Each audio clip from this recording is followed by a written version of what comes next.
21 తర్వాత పుట్టినరోజే మమ్మీ తెచ్చింది, నాన్నగారు తెచ్చింది, తెచ్చింది.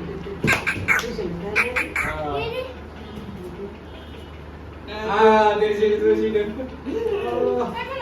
ఫస్ట్ నన్ను చూసిండు. ఎప్పుడు వదిన కాల్చి నాకు ఇష్టప్పుడు అక్కడ కొంచెం వేడిగా పెట్టారుగా, అప్పటి నుంచి కొంచెం ఒళ్ళు ఎచ్చగయ్యి అప్పుడు చూస్తాడు. అక్కే నాని అక్క నువ్వు ఉమ్మా అంటవారా? నువ్వే ఎవరు అన్న తమ్ముడా అన్న? తమ్ముడే కావాలి. ఆహా ఈయన అన్న, ఈ అన్న అంటున్నా. నడిపన్నా ఈయన నడిపన్నా, ఈయన నడిపన్నా.